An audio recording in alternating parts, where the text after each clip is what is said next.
you ever heard the story about the starfish on the beach? Yeah. It's one of these lovely little allegorical tales of an old fisherman who's walking along a beach the morning after a great storm. And one of the things that's happened as the consequence of the storm is that tens of thousands of starfish have been washed up on the sand.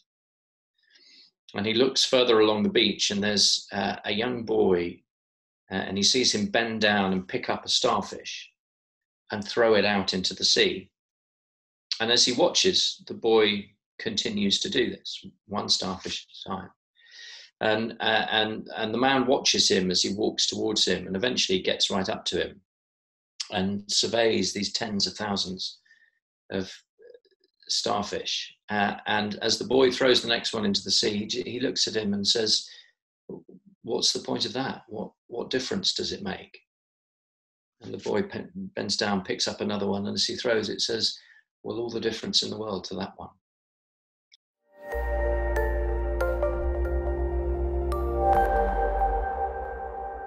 Hello and welcome back to Breakfast with Boots. I'm your host, Becca Boots, and today is the 9th part of my 10-part series where I bring on people in my network to share with us their experience and their nuggets of gold.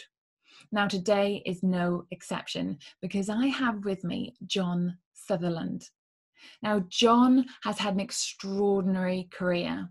He spent over 25 years serving in the Metropolitan Police, where he rose to the rank of Chief Superintendent until he left on medical grounds in 2018. Now, John is an absolutely fantastic public speaker. He writes for newspapers, he appears on TV. He is really, really regarded in the world of what he does. You will see that he has so much experience to share. Now, he has also written 2 books, one called Blue and the other Crossing the Line. These are incredible books and I'd highly recommend them. They will change the way you see the world around you and also change the way you see the police. So without further ado, I'd like to bring on for you, John Sutherland. Hi, John. It is so lovely to have you on. Thank you so much for joining me today. Now, just so people can understand a bit more about what you do and who you are, would you like to introduce yourself? Well, thank you for having me. My name's John Sutherland. I'm a husband to 1. I'm a dad to 3. I'm a resident of South London. And for more than 25 years, it was my extraordinary privilege to serve as an officer in the Met Police. I'm retired these days, and I talk a bit, and I write a bit, and I rest a lot in between times. Wonderful. Lovely to have you on. Underselling how incredible your life has been. So I'm going to get stuck in because I have so much to ask you. I'm just going to dive into these questions so I can make the most of your time. Feel free. I will. I'm going to go wild. So I have these 2 books, which I am a massive fan of. Now, before reading these, I'll be, like I've said to you, I'll be first to admit that I completely underestimated the amount of work that fell at the door of police officers. And it wasn't until I read these that I actually saw my gratitude for everything they do just bloomed. And I think a lot of people have that misunderstanding of what police do.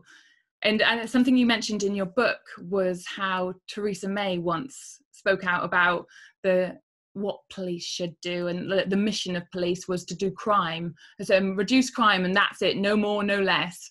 And obviously, what I didn't realise, and I understood but didn't really understood, was that so much of what you do is actually not related to crime.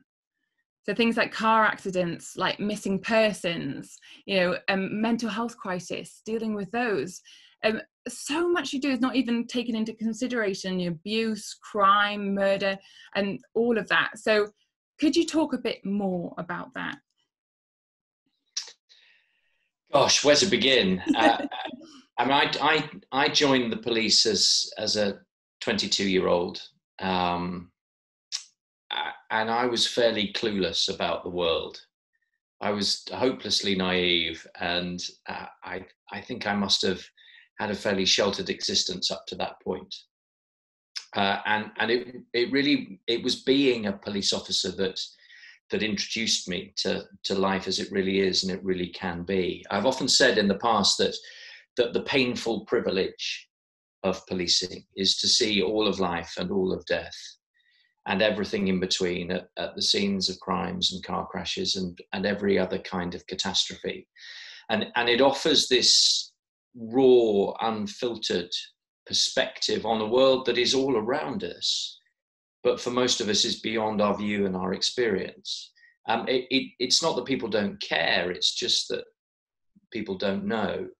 And that was the idea behind the title of the second book, Crossing the Line. It was, we've all had that experience of, I don't know, slowing down as we passed a crash on the motorway and kind of looking across the central reservation and wondering what's happened there, or walking down the high street and seeing the blue and white tape between the lampposts and watching police officers on the other side and wondering, what happened in that place. And the book and so much of what I do in terms of speaking and writing, I suppose, is an invitation to people to cross the line from where most of us stand, to stand for a while in the places where police officers spend their working lives, because you see it all. Yeah, I bet. And the first to respond, that is a lot of trauma to carry constantly. Well, it never occurred to me at the time. As a 22-year-old, policing was the only job I ever wanted to do. It was the only application form I ever filled out, only interview I ever went for. I absolutely didn't have a plan B. It was policing, or I've no idea. I joined policing in search of adventure, and I joined policing wanting to be a part of something that matters. And ultimately, the thing that sustained me all the way through my policing life was it's that kind of precious old-fashioned thing called duty. Each day as a police officer, you have a chance to change the world. It might just be the world for one victim of crime, or for one witness, or for one missing child, or for one person standing on a window ledge. But each day you've got the opportunity to change the world, if only for one person. And that's the most extraordinary thing. But what I never really appreciated or understood was over time the toll that can have on you as an individual. So there's some relatively recent research come out that talks about, your question was about trauma, talks about the exposure to extreme trauma. And most people in the course of an ordinary life, whatever ordinary means, but most of us in the course of an ordinary life will be exposed to extreme trauma on no more than 3 or 4 occasions. All right, it's 3 or 4 times too many, but I guess that's the nature of life. So 3 or 4 occasions. But police officers and paramedics were also looked at in this recent research. Police officers and paramedics during the course of their working lives will be exposed to extreme trauma on 400 to 600 occasions. So you've got 3 or 4 times in an ordinary life, 400 to 600 times in a policing life. And I'm not much one for statistics. I prefer telling stories, but that's a set of numbers that, though I've quoted it endless times now, still stops me in my tracks. And, how can that be without consequence? And I guess if I've learned anything in the last few years, it would be the simple realization that it would be impossible, not unlikely, not improbable, it would be impossible to do the job of a police officer for any length of time and to remain untouched, unaffected by the things that you see and the things that you do. Yeah, absolutely. I mean, you're saying that we don't even understand the level, the vast amount of impact from all that extreme compounded trauma over time. I do think that as a society, we take our police for granted. I'm absolutely not a blind apologist for the job that I used to do. I retired 2.5 years ago, but I would have said this were I still serving. I'd certainly say it now. I'm not one of those people who thinks and believes the police can do no wrong. There are times, there are places, there are occasions on which policing, both individually and collectively, gets things terribly wrong. And precisely because they're the police, the consequences when they do so can be disproportionately damaging. And we should never pretend otherwise. I don't think we as a society should ever shy away from holding policing up to the light, from demanding better of it. I think we are entitled as members of the public to expect higher standards of police officers than we do of anyone else. But at the same time, I do think that by and large, we take police officers for granted. If you listen often to the story being told about policing by politicians and by the press, in particular, and by people who possess nothing more than an armchair and an opinion, overwhelmingly the story being told about policing and police officers is a negative one. It's a hostile and it's a critical one. The police are racist, the police are corrupt, the police are incompetent, the police are resistant to reform. And you know what, sometimes they are and sometimes they can be, but it's not the whole story. It's not even half the story. The simple fact is, for every negative story you could tell me about police officers and policing, and you should tell me, I could tell you 100 extraordinary ones about the kind of humanity and heroism that would take your breath away. Yeah. And there are some incredible stories of that in your books. And it absolutely, so it had me in tears at one point when you were talking about, obviously, terrorist attacks, when police were just running straight in, where everyone else was obviously running away to save their lives. Police were just running straight through, right into danger and right into death, without even a second thought. And I dare say some of them do have a second thought sometimes, but the extraordinary thing is that doesn't stop them. Yeah. I often think of the story of Wayne and Charlie, the two police officers who ran onto London Bridge on the day of that terrorist attack. Wayne was on duty and in uniform, but all he had was a baton. Charlie was off duty, having a drink with some friends, and he had nothing, not even body armour. And the two of them ran right into the thick of it, into harm's way in defence of complete strangers. And the two of them nearly lost their lives as a consequence.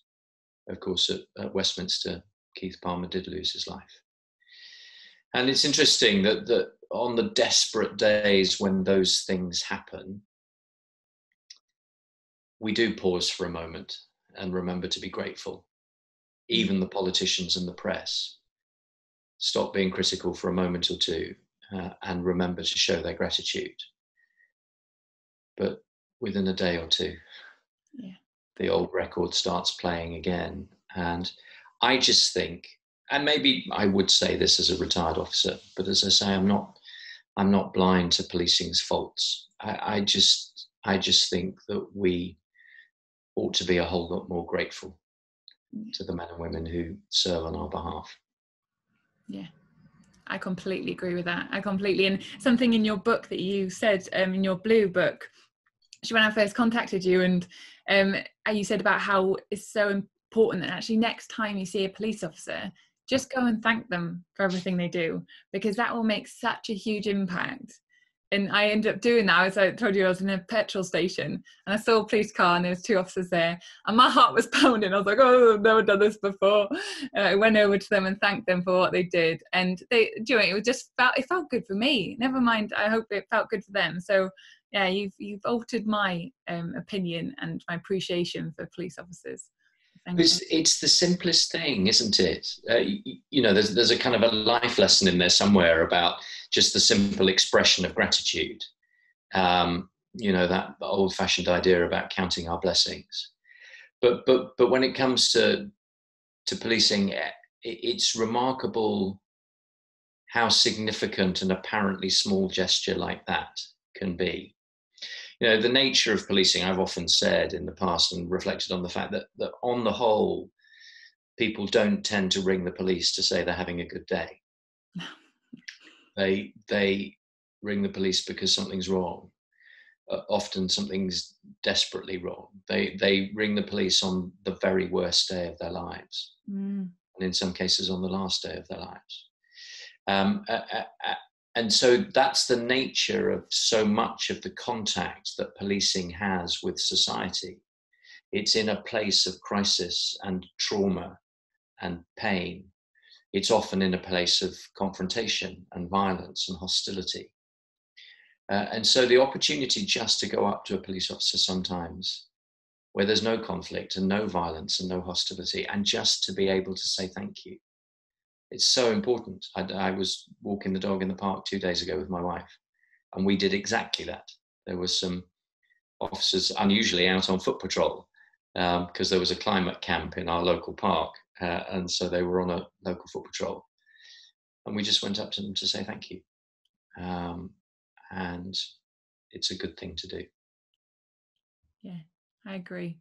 Because I remember some stats from your book about how, because obviously we talked about how you experience 600 say traumas, extreme traumas a year, but also there's every day in England and Wales, 85 police officers get assaulted a day on average. Like that's like your odds of getting assaulted as a police officer are pretty high with figures like that. Yeah, well, I can't think of another profession where the odds are higher. And the bizarre thing, of course, is, you know, some people will say, well, it's just a part of the job. You knew what you were signing up for. And that's just utter nonsense. You know, nobody goes to work to be assaulted. And yes, of course, police officers accept that on occasions, by nature of the job that they do, they are going to experience a degree of violent confrontation. But there is never, ever, ever any excuse for assaulting a police officer. And actually, given the role that police officers have in society in terms of, you know, again, another old-fashioned phrase, keeping the peace, but also protecting the vulnerable, keeping law and order, given what they represent in society, I would go so far as to say that an assault on a police officer is actually an assault on us all. And that's one of the reasons why the criminal justice system ought to be taking it a whole lot more seriously than it does. Yeah, massively. Especially because your figures are already so low. And if you combine the trauma with the assault as well from the general public, that is a lot of trauma facing a police officer every day. Absolutely.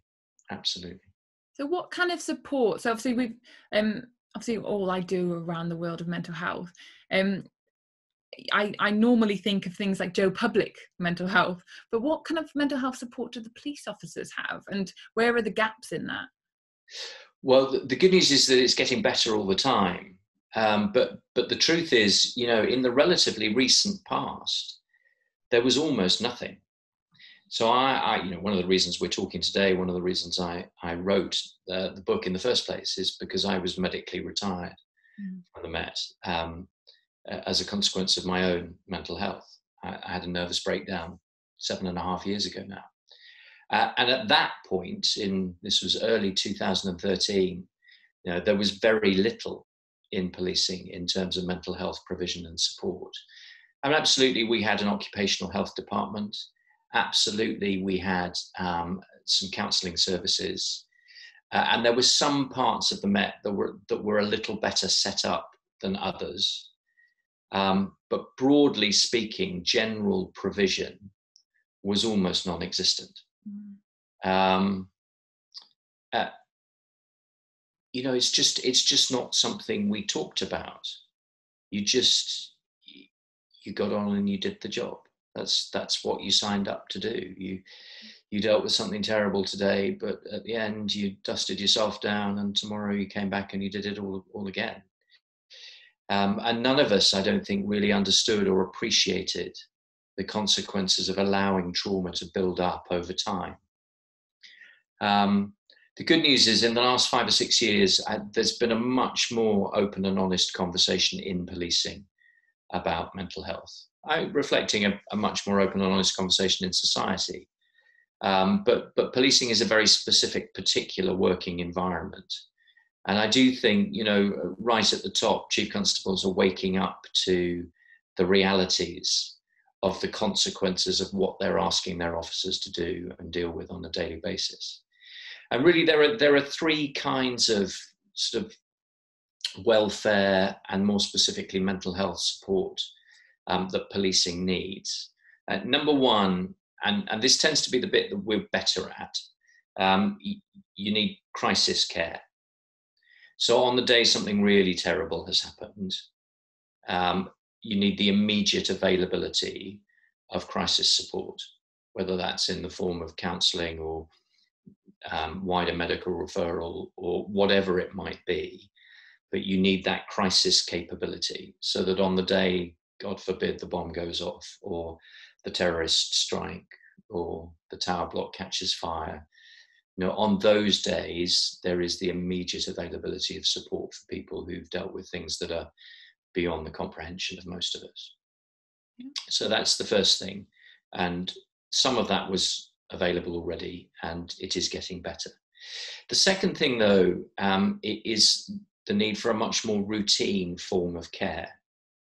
So there's a really interesting parallel here. Well, with all sorts of other professions, but for 5 years after my breakdown, I saw a counsellor, a psychotherapist, Anna. She was and is absolutely wonderful, and I'd go back and see her in a heartbeat if I needed to. Now, her job is to listen to people to a significant extent talking about trauma, and her profession recognises that has an impact on her, that it has consequences for her. And her profession requires, therefore, that she has professional supervision. That every other week or whatever it might be, having counselled others, she receives counselling of her own. Her professional body recognises the consequences that her job has for her. And her professional body therefore puts in place safeguards and support to make sure that she's fit to continue her job. Well, there's no routine equivalent for that in policing. We've got to the point now where we say, yeah, okay, we understand that exposure to 400 to 600 traumatic incidents over a 25 to 30 year period, that inevitably has consequences. But there is still not across the board the routine equivalent of, say, clinical supervision for a counsellor or a doctor or whatever else. So we need to get much better about providing routine, mainstream support for all police officers. So crisis care, routine care, and then the third thing, which is what policing is often worst at, is prevention. How to stop things becoming a problem in the first place. If you were a brand new policing recruit in your first day at work or your first day at training school, and we were to sit down and have a conversation, the first thing I would say to you is, welcome to the best job in the world. Welcome to the adventure of a lifetime. But at some point in the conversation, I might well also say to you, now look, over the course of the next 20 or 30 or 40 years, even it might be now, there is an absolute inevitability that you will see things and you will be called upon to do things that are going to stretch you to your very limits and beyond. You're going to have some very difficult days because that's the job, that's the nature of policing. And given that we know that that's the case, given the certainty that it will happen, here's some things that we can do in advance to prepare you for it. Here are some coping mechanisms that we can teach you. Here are some habits that you can develop, even just simple habits about talking to people, about debriefing stuff after it's happened.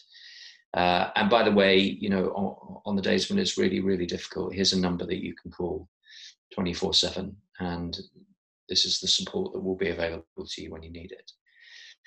So I think that's the journey that policing is on at the moment, and kind of frontline emergency services are on at the moment, is trying to develop an appropriate system of support that provides all of those things: crisis care, routine care, and prevention.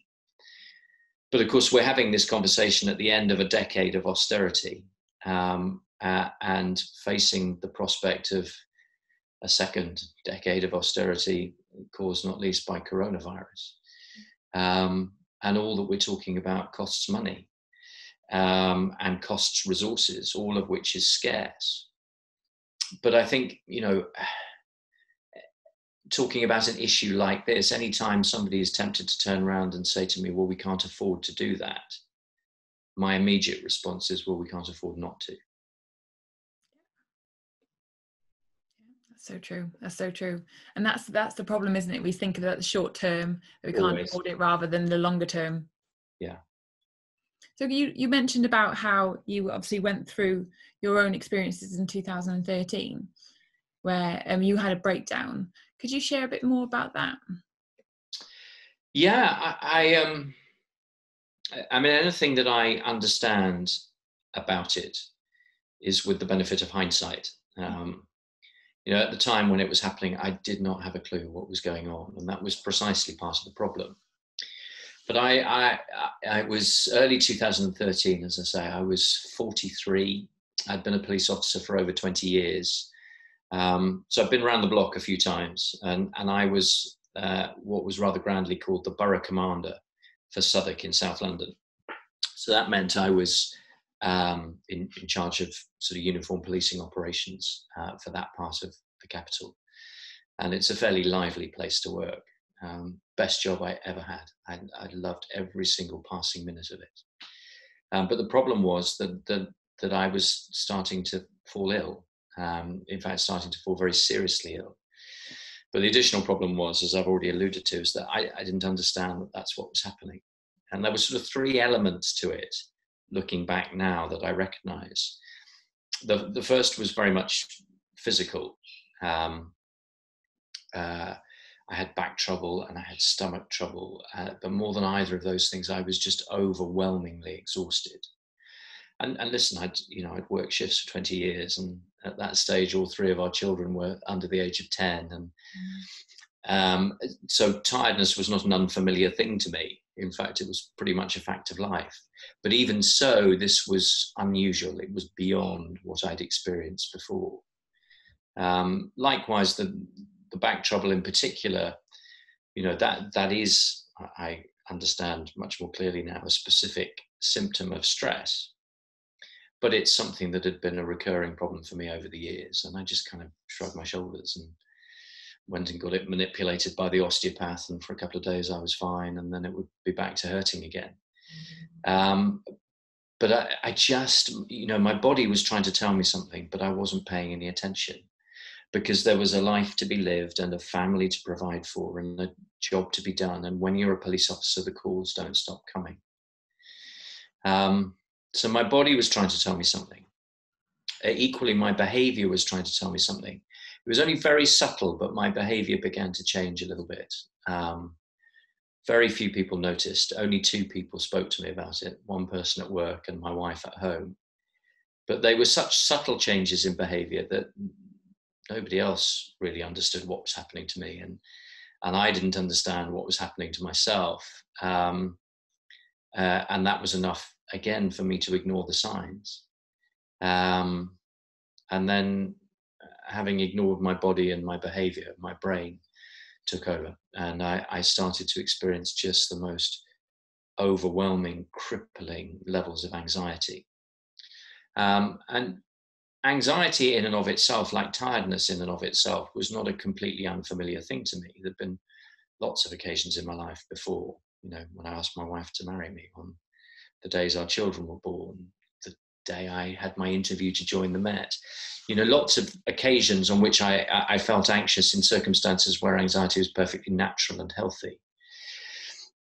But fast forward to April 2013, and what I began to experience was of a completely different order. It was far beyond anything that I'd encountered or experienced before. And it started waking me up in the middle of the night in a state of blind terror, just overwhelmed terror. That's so bad that I have to wake my wife up just so she could hold on to me and tell me that everything was going to be okay. But what did I have to be anxious about? And I'm one of those incredibly fortunate people, and I don't take it for granted, who's married to his best mate. And we've got 3 children who are happy and healthy and growing up beautifully. And aside from the mortgage, we didn't have a penny of debt. And then there was work. Well, it was difficult and it was demanding and it was stressful, but I loved every single passing second of it. And so it seemed to me that I didn't have anything to be anxious about. And yet here I was in a terrible mess in the middle of the night, not knowing which way was up. And in the end, it was the depression that took me, that broke me into 1,000 pieces and left me in a heap on the ground. And within a very short space of time, I went from being a man trusted to run one of the busiest boroughs in London to being a man barely able to run a bath. And that's not a metaphor, that's a literal statement of fact. And I ended up being off work for more than 7 months, having barely missed a day in my career up to that point in time. And although I made it back to work eventually, wonderfully well supported by the Met, I must say. Although I made it back to work eventually, I never made it back to full operational duties. And that's the reason why in the end, in February of 2018, I was medically retired, a little earlier than I'd planned. What a journey. And that I'm still on it. Yeah, no, it's a lifelong thing as well. The impact of the things you've experienced. I mean, even with all the therapy and things like that, that's not going to go away. That those things stay with you. They do, absolutely. And you know what happened 7.5 years ago, that the experience of the breakdown, those first days and weeks and months were by far the most horrifying and terrifying experience of my whole life.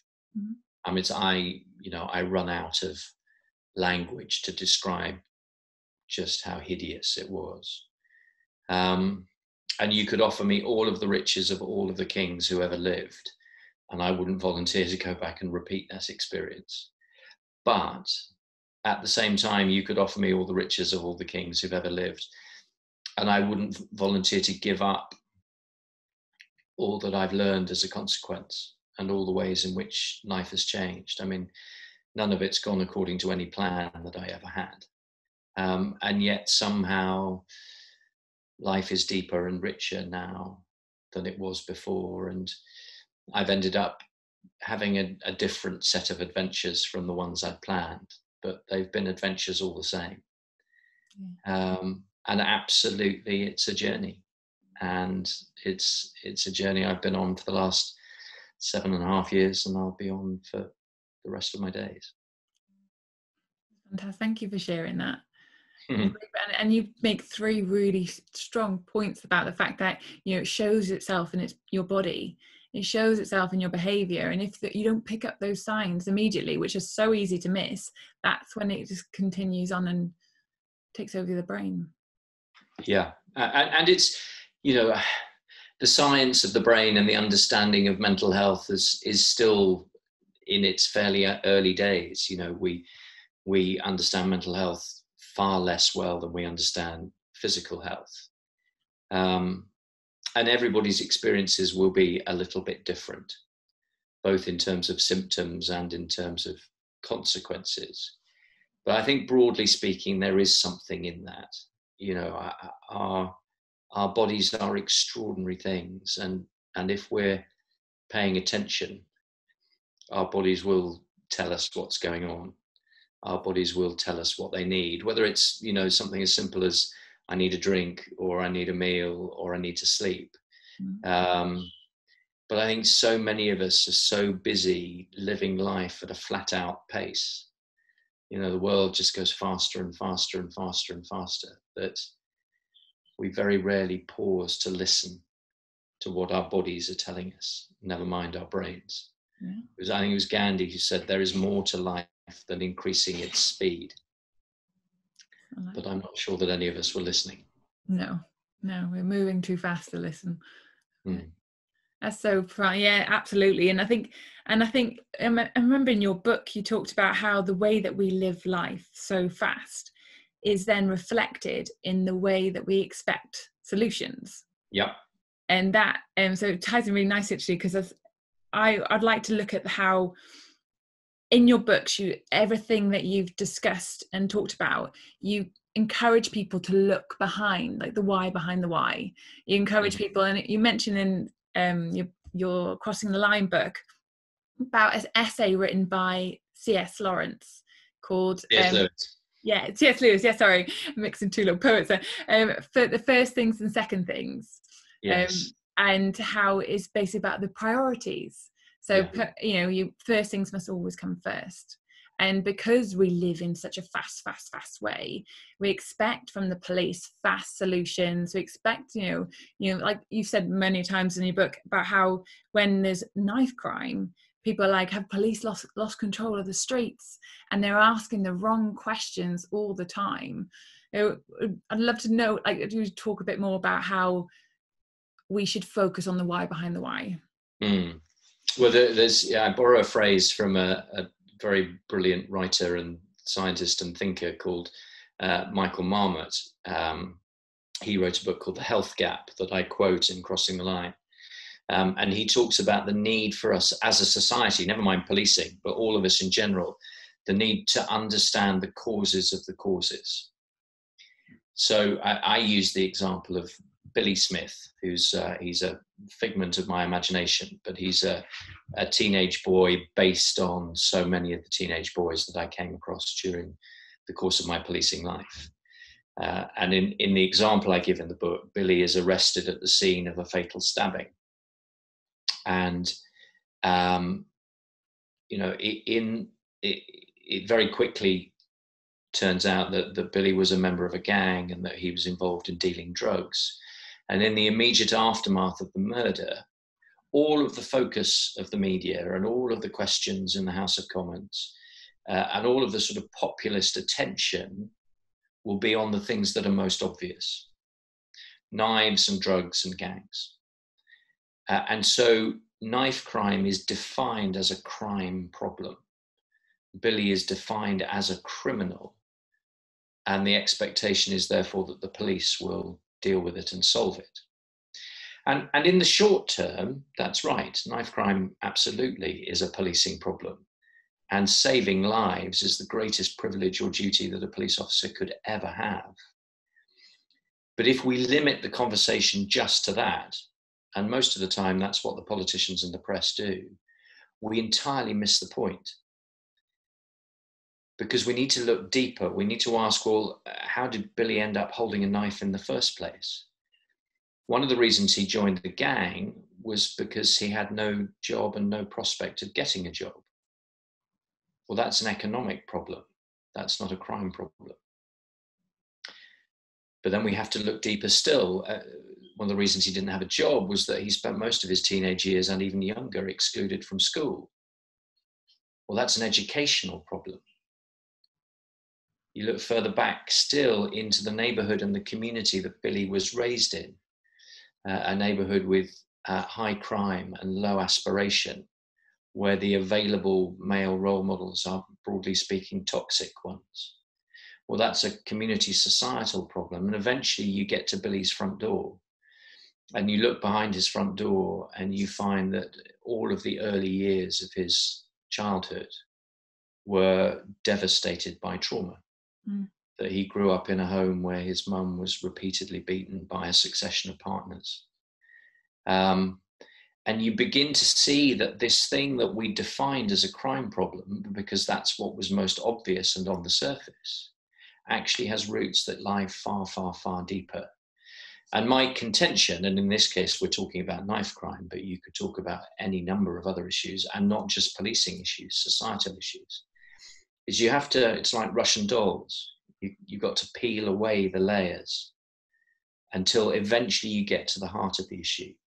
And you find that at the heart of so many of these issues actually is trauma. And the experience of trauma and the consequences of trauma and the extent to which it plays itself out through generations. And then on that basis, you need to start thinking about things very differently. So one of my great heroes is a guy called John Carnachan, who's a retired police officer. Sounds a bit like Taggart.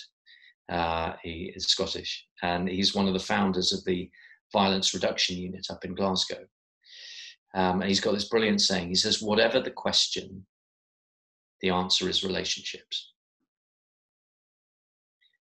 And so you've got Billy Smith, age 17, accused of murder.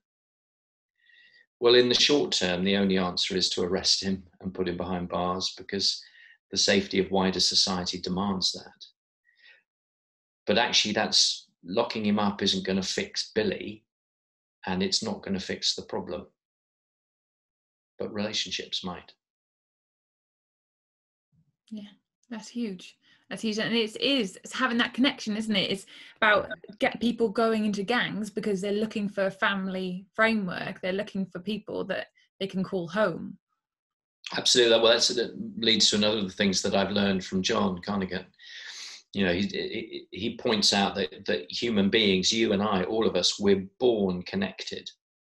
I mean, quite literally, umbilically connected to our mothers. So it's utterly foundational to our lives. And we are designed for connection, for relationship, or we're made to love and be loved. And it's when disconnection occurs that problems emerge. And absolutely, you're right. People join gangs for lots of different reasons, but common to so many of them will be the search for a place to belong, for somewhere to call home. Very similar reasons actually why some young people will fly to Turkey and cross the border to join ISIS. They're looking for somewhere to belong, looking for something to believe in, looking for a place to call home. Yeah, so profound. I love that it all comes down to relationships. Such a key factor. I think we've all seen that in a way. I was having a talk with my sister the other day, and how people didn't realize how much they need other people until they're locked down, in where we can't actually reach other people. And you know, ultimately, everyone went on to Zoom. Everyone tried to find ways to connect and see each other's faces. And even though we were in the honeymoon period at the beginning, where we were like, finally, I don't have to do anything, I don't have to go anywhere, I think a lot of us then started feeling this. We started feeling this drain in our energy. We started feeling this like a lower mood because we're not getting that feedback and connection anymore. Yeah, absolutely. Thank you for sharing that. Okay, so I think so. In terms of, I find it fascinating in your book, and quite scary actually, all the stuff around the amount of abuse out there, the amount of like child abuse, the amount of domestic abuse, and obviously during lockdown that has increased as well, unfortunately. And a lot of people, and I'm the same. A lot of people kind of they find it quite hard to talk about it sometimes. Like I'm the kind of person that talks about everything, and I do notice people find it quite difficult to kind of discuss these things, and they also find it quite difficult, like in the sense of they're scared of what to do. They're scared of, like, they don't want to think about it too much because then that breaks their comfort reality. And so it's quite often that, and I know I've heard things where neighbours are having disputes, or you're hearing things, you're seeing things that you don't feel that are right. And so this is probably as much as a question for me as anything, like, you know, what can we do where we see or hear things that we're worried at domestic abuse or child abuse? Like, what can we do about that as the public? It's a really good question. It's a really important question. I mean, the very simple, brief answer to your question is you call 999. You know, if you're at all concerned that anyone's in trouble, you call 999. It's really interesting how society's attitudes to things do and don't change. You know, when I joined the police, domestic violence was still regarded by many, including police officers, as a private matter, something that happened behind closed doors and was best left well alone. And I think sometimes still people have a tendency to think a little bit like that. That's next door's business. It's not my business. Mm. Well, actually, it's all of our business. You know, in Crossing the Line, in the chapter about domestic violence, I draw an analogy with my childhood. You know, when I was a kid, people smoked in pubs and restaurants, and none of us wore seatbelts in our cars, and none of us ever discussed climate change, and men battered women behind closed doors. And now I'm a grown up and I've got children of my own, and my kids think that anyone who smokes is an idiot. And the first thing we do when we get in the car is put our seatbelts on. And the climate change skeptics are the ones in denial. But there's still one thing from my childhood that's still to change. And it's long past time. And so actually, we do need fundamentally to challenge society's attitudes to violence, particularly male violence, particularly violence perpetrated against women and children. You know, I'm on record as saying that domestic violence is terrorism on an epic scale, a disease of pandemic proportions, and the single greatest cause of harm in society. And any of us who see it or hear it or are concerned about it have an absolute duty to do something about it. Now, I would very rarely encourage people to get involved directly, because potentially put yourself very seriously at risk, particularly if you're dealing with somebody who already has a tendency towards violence. But the very least that any of us can do is pick up the phone. Yeah, massively. Thank you. And it makes me think when, well, in that situation. So do you remember, I can't remember who it was, but do you remember that there was a one where this woman was getting attacked in the street, and there was a massive, I don't know if he was in UK or America, but there was a massive group of people around her, and people were watching, but no one called the police. And when they looked into it, it was because a lot of them thought the other person was going to call and expected other people to do it. And it's also like a fear of, well, someone else is going to do it, and then I don't want to get involved because I don't want to risk my own safety and my family. Like I always say to Paul, like my partner, like whatever you do, if there's any situation, I need you, like do not get into the difficult situations. And so I don't know, I wonder whether it's a lot of people as well think someone else is going to do something about it. And so I think there is a bit of that, but I do also think that we live in a kind of a bystander society, where often, extraordinarily, people's first instinct when faced with something dramatic is to pull out a phone and start filming. Often that's the first instinct, rather than to help or to offer to help, is to pull out a phone and start filming, which I just, it's beyond my comprehension. But you see it time and time and time and time again, and police officers in particular see it almost every single day. And, you know, there's some dreadful examples recently of police officers being attacked in the street and in real trouble. And there are bystanders just filming, doing nothing to help. And that's extraordinary. Now, there are perfectly good reasons not to get involved in a violent confrontation. You know, all of the obvious and very logical ones. But there is no reason not to call for help.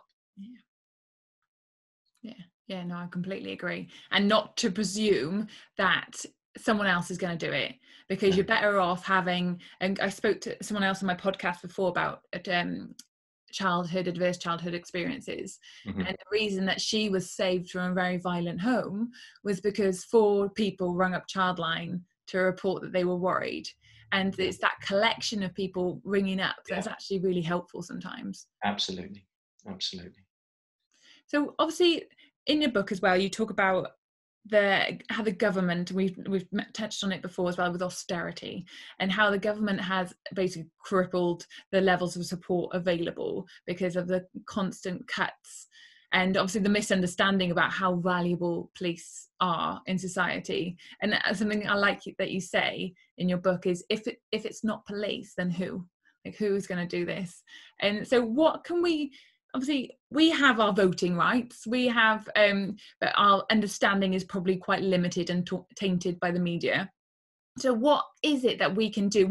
Should we expect from our government, number one? And what can we do to actually lobby for change for the front line? Gosh, those are big questions. I mean, most of the time, I try my best to stay away from politics because most of the time it's so toxic. But on occasions, it's unavoidable. I mean, I think the first thing that we can do as members of the public is demand that our politicians tell the truth. We're in the age of post-truth, of alternative facts, of fake news, of call it whatever you want. But let's begin with the truth about policing. Between 2010 and 2018, so in just 8 years, the government cut 44,000 officers and staff from policing in England and Wales. 44,000, that's a telephone number. And we cannot pretend that you can take that number of people and that amount of resource out of a critical frontline public service and expect it to carry on as if nothing has changed. And we need politicians to tell the truth about that. Of course, at the same time that this was happening to policing, it was happening in every other part of the public sector. And the consequences for society, particularly the most vulnerable in society, have been absolutely devastating. The cost of austerity has been greatest for those least able to bear it. And actually, you could make the same observation about coronavirus and about the abject failings in the government's response to it. The cost and the consequences are greatest for those least able to bear them. And so the first thing is we need to demand that our politicians tell the truth about these things.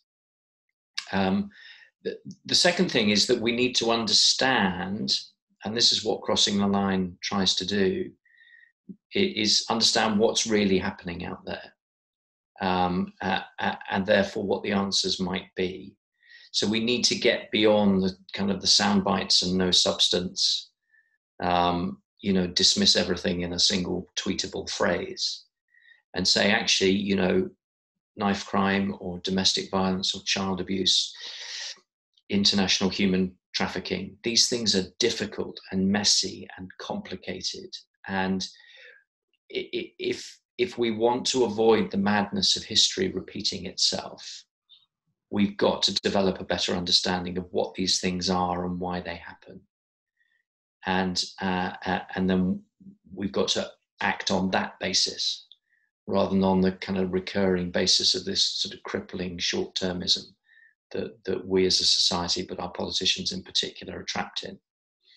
Now, I say at the end of Crossing the Line, I think there are 4 reasons why we don't do the right things. Because whether it's knife crime or domestic violence or whatever else, on the whole, we actually, the people who really understand what they're talking about, know what's going on and know what needs to be done. The problem is not that we don't know, the problem is that we don't do it. And I think there are 4 reasons why. Number 1, we say it's going to take too long. Back to this point about short-termism. We need a solution now. We haven't got time to develop the 10-year plan that you're saying London needs for knife crime. We need to get on and do something now. Of course, the irony is that it ends up taking longer to get stuff wrong and then have to go back to the beginning and start over again than it would have taken to do things right in the first place. But that's the first excuse given. It will take too long. The second thing, and I've alluded to it already, is it will cost too much, particularly in an age of austerity. We cannot afford to do that. Well, the same irony happens. It ends up being far more expensive to get things wrong and try and patch it up and then have to go back to the start and start all over again than it would have cost to do things right in the first place. Third reason we give is it's just too difficult. I haven't got the time or the patience or the tolerance to get into the complexity of what it is that you're trying to describe to me. I want something simple and I want it now. Difficult is well, it's just too difficult. And then the final reason is that the people most affected by the issues that I'm talking about don't tend to be people like you and me. Mostly, so many of the victims of knife crime in London are young black boys from poor inner city neighbourhoods.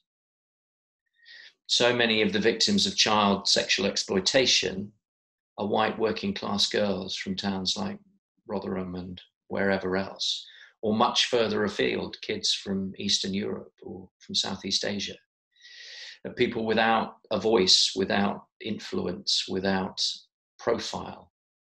I have absolutely no shadow of a doubt that were the victims of these crimes children of the establishment, the response would be a radically, fundamentally different one. And I think as voters, as concerned citizens in a democratic society, we need to understand these things. And we need to demand a whole lot more and a whole lot better of our political leaders. But actually, we need to demand more and better of ourselves and of one another too.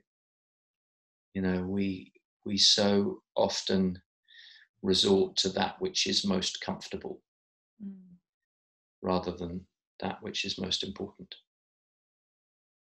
Yeah, and that's so true, isn't it? They say you spend a lot of time on the small things and then a small amount of time on the big I forgot the right one. So a lot of time on the small things and not enough time on the big things. Yeah, absolutely right.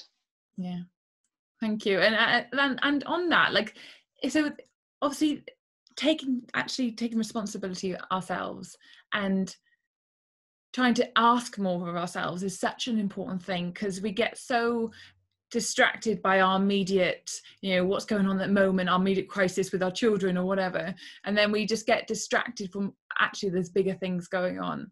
So what can we do to, like, politics aside, how can we expect more from ourselves? What can we do in that sense? It's very easy, isn't it? And gosh, in everything that I'm saying, I'm talking to myself first here. I absolutely not speaking from a position of superiority or strength. I'm talking about what I'm learning. I'm describing the things that I'm wrestling with. And I think one of the things, faced with just the scale of what's going on in the world at the moment, whether it's Brexit and Trump or coronavirus or violent crime or whatever it might be, the temptation is almost to be overwhelmed by the scale of it all, or almost to be kind of stunned into passivity. It's too big. There's nothing I can do. Little old me. What can I possibly do? And I think it's incredibly easy to get stuck at that point. You ever heard the story about the starfish on the beach? Yeah. It's one of these lovely little allegorical tales of an old fisherman who's walking along a beach the morning after a great storm. And one of the things that's happened as the consequence of the storm is that tens of thousands of starfish have been washed up on the sand. And he looks further along the beach, and there's a young boy, and he sees him bend down and pick up a starfish and throw it out into the sea. And as he watches, the boy continues to do this, one starfish at a time. And the man watches him as he walks towards him, and eventually gets right up to him and surveys these tens of thousands of starfish. And as the boy throws the next one into the sea, he looks at him and says, "What's the point of that? What difference does it make?" And the boy bends down, picks up another one, and as he throws it, says, "Well, all the difference in the world to that one." And I don't know who came up with that tale, but I love it. That's the thing that I take. I might not be able to fix the world for everyone, but I might be able to cook a meal for my elderly next door neighbour who's shielding during COVID. Or I might be able to volunteer to do a bit of reading support at my local primary school. Or I might volunteer to be a mentor with the local youth group. Or I might, and suddenly you begin to open up a world of possibilities. that leave you with the feeling, well, okay, I might not be able to change the world for everybody, but I might be able to change the world for that person. Because whatever the question, the answer is relationships. I love that. Oh God, it gives me chills. I love that so much. And do you know what? It reminds me of when I came back from when we first went into lockdown. I just got back from holiday, left my job, and everything was a bit mad. And I remember feeling really overwhelmed that we were in lockdown. Everyone was going through stress and anxiety, and I was a mental health professional, and I had to do something, and it felt so overwhelming. And it gave me a block. I just couldn't function. And I remember my best friend said to me that actually, because he knows I want to change the world, I've got all these dreams, and he said you only just have to change one person, and that will change the world. And you just have to affect that one person. And that just took all my panic of everyone needs help now quickly to actually, let's just focus on if I can impact one person today, then I've changed the world. And that's just wonderful. I love the starfish analogy. I love it. Thank you for sharing that. No, pleasure. So there's so much I want to ask you. Honestly, John, I could keep you here forever.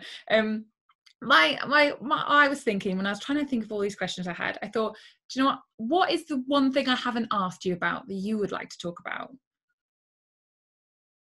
Oh gosh, I think you've given me a fairly good innings, if I'm honest. No, I'm happy. I'm good. You're happy. You feel satisfied. Yes. Good. And frankly, I don't want to bore people. Oh God, there's nothing boring about your stories at all. Honestly, you should be really proud of what you're doing now as well. The life you lived and everything you're sharing is fantastic. You're very kind, I said. Thank you. And my last question is, I will ask everyone, is basically in line with my mantra and philosophy. So everything I do, like, like we said, I got Wellbeing covered. Everything I try to do is to encourage people to take control of their own health and well-being, and help people to see that they actually have more control over their own happiness and over their own life than they probably realize.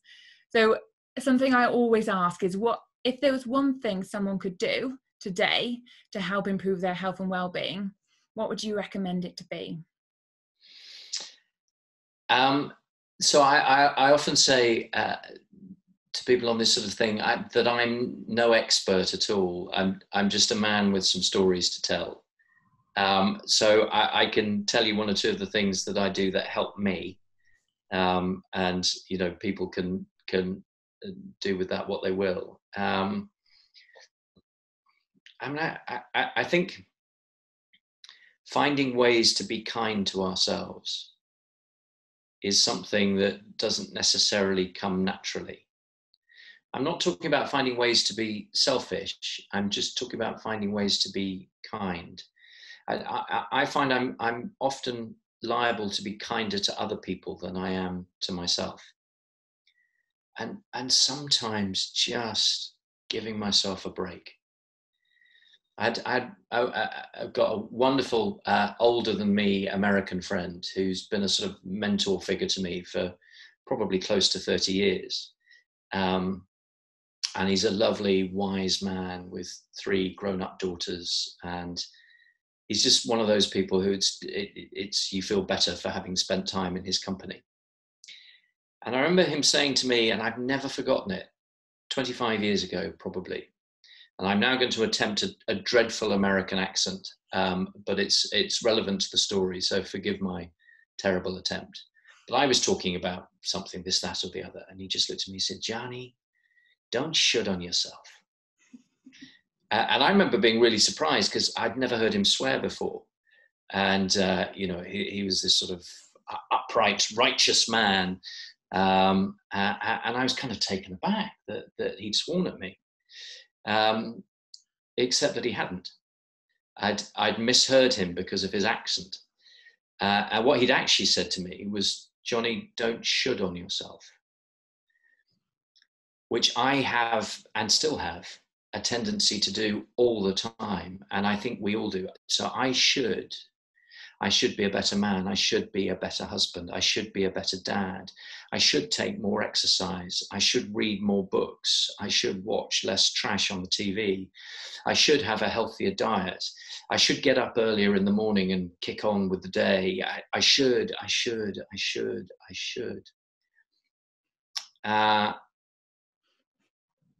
Learning to do a little bit less of that is good for the soul. That and getting some fresh air each day. Yeah, I like that. It's so true. We put so much pressure on ourselves every day. I love that. I'm gonna write that. I'll write that on my wall. Don't shit on myself. Yes, exactly. It's a very good American accent, actually. You should be proud of it. And no, it was dreadful, but it made the point. Brilliant. And so actually, because the irony is, he could well have been saying to me, "Don't shit on yourself." The principle still holds. Yeah. It's true. So where can people find you? Obviously, you've got these wonderful books, which I recommend to everybody. It's fantastic read. Honestly, John is an incredible writer. So where else could they find you if they want to know more about you? I lurk here and there. People can find me primarily on Twitter or on WordPress, the blogging site. In both places, the name I go by is Police Commander. People can find me there. Brilliant. Thank you, John. I'll put that in the show notes as well. Thanks so much. Before we leave, would you like to join me on the Maui habit? Bring it on. Fab, get comfortable. I am. Wonderful. Roll your shoulders back and down. Mm-hmm. And take a nice big breath. And say, today is going to be a great day. Today is going to be a great day. Wonderful. Love the emphasis you put on it. So I just want to say before we go, thank you for, honestly, from the bottom of my heart, for everything you've ever done for this country. And I know, I know, but generally, I know the stuff that you've shared in these books is probably the tip of the iceberg about what you've experienced. And I really do hope that this podcast gets in the hands of someone who's, can put hope into action and do something profound with it. So thank you. Thank you very much. Thanks for having me. It's been a pleasure. Thanks ever so much, Becca.